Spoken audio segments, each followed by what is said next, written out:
यावर्षी यावेळेस येताना आनंदाच्या बरोबर एक अभिमान वाटतो, गर्व वाटतो की आपल्या फलटण एज्युकेशन सोसायटीमध्ये असणारी ही जी ग्रामीण भागातली शाळा आहे, या शाळेमध्ये हा जो आदर्श बिचुकले नावाचा विद्यार्थी आहे, he is actually a born with a talent sir. म्हणजे याच्याकडे जन्मताच एक वेगळा टॅलेंट आहे आणि त्या मुलाला नर्च करण्यासाठी आपल्या फलटण एज्युकेशन सोसायटीच्या या शाळेच्या माध्यमातून आणि रोबोटिक्स इंडिया यांच्या कोलॅबरेशनमध्ये त्यांनी जी फॅसिलिटी आपल्याला अवेलेबल करून दिली, ती फॅसिलिटी बाळांनो आत्ता तुम्हाला कदाचित याचं महत्त्व कळणार नाही, पण ज्यावेळी तुम्ही इयत्ता 12वी नंतर जर 11वी आणि 12वी सायन्स ब्रांच तुम्ही निवडली आणि त्याच्यानंतर टेक्निकल फील्डमध्ये जर तुम्ही जाण्याचा पुढे निर्णय घेतला, तर तिथे वेगवेगळे इंजिनिअरिंगचे ब्रांचेस आहेत. जसं एरोनॉटिकल इंजिनिअरिंग आहे, एव्हिएशन अँड एअरक्राफ्ट आहे, रोबोटिक्स इंजिनिअरिंग आहे, मेकॅट्रॉनिक्स इंजिनिअरिंग आहे, मरीन इंजिनिअरिंग आहे, केमिकल इंजिनिअरिंग आहे, कम्प्युटर सायन्स आहे, AIDS आहे, artificial intelligence and data science. अशा जवळपास 78 इंजिनिअरिंगच्या ब्रांचेस भारतामध्ये येतात का?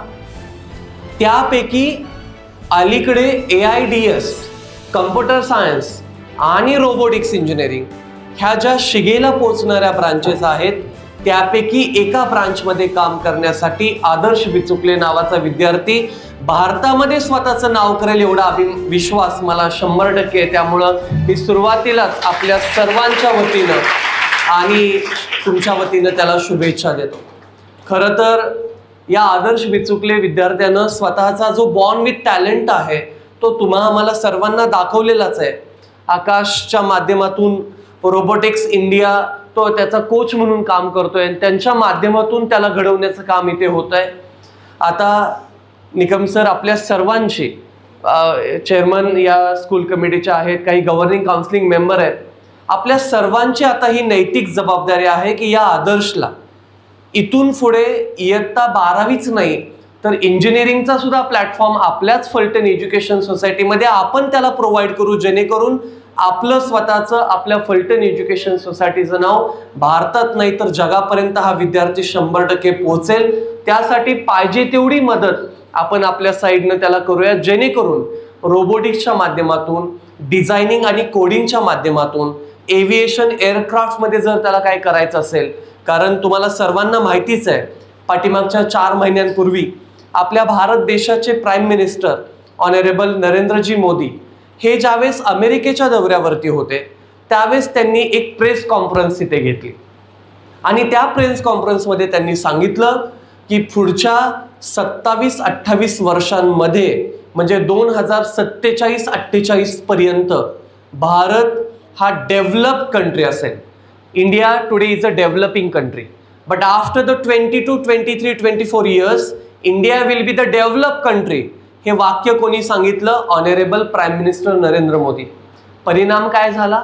दुसऱ्याच दिवशी भारतातलं, महाराष्ट्रातलं आता अग्रगण्य असणारं, महाराष्ट्रात 1 नंबर असणारं college of engineering Pune, COEP नावानं जे प्रसिद्ध आहे, त्या कॉलेजचे जे डीन आहेत त्यांनी एक प्रेस कॉन्फरन्स घेतली आणि कधीही इतिहासात त्या गोष्टी घडल्या नव्हत्या.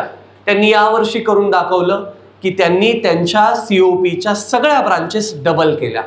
कम्प्युटर इंजिनिअरिंग असेल, मेकॅट्रॉनिक्स असेल, AI असेल, रोबोटिक्स असेल, मेकॅनिकल इंजिनिअरिंग असेल, यांच्या ज्या ब्रांचेस ज्याचा इंटेक त्यांचा 60चा होता तो 120चा करून टाकला.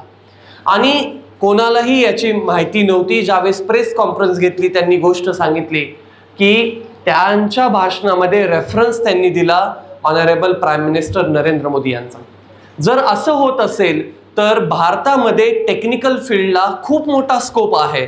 त्यामुळं याच्यापूर्वी जे मोठे मोठे इंजिनियर्स असायचे ज्यांना भारतामध्ये संधी नाही मिळाली, they use to migrate themselves to the out of countries. जे बाहेरच्या देशात जायचे त्यांचं मायग्रेशन व्हायचं, US मध्ये जायचे, कॅनडामध्ये जायचे, जर्मनीमध्ये जायचे. आता तसं होणार नाही. इथून पुढे जर भारतामध्ये त्या लेवलच्या अपॉर्च्युनिटी मिळणार असतील तर आपल्या मुलांना टेक्निकल फील्डमध्ये जर मोठं करिअर करायचं असेल तर इंडियामध्येच त्या संधी मिळणार आहेत. आणि म्हणून परिणामी भारतामध्ये, दिल्लीमध्ये असेल, चेन्नईमध्ये असेल, गुजरातमध्ये असेल, आत्ता 2047ला ज्या लेवलची डेव्हलप कंट्री आपल्याला पाहिजे त्या बेसिसवरती आता डेव्हलपमेंट सगळ्या चालू आहेत.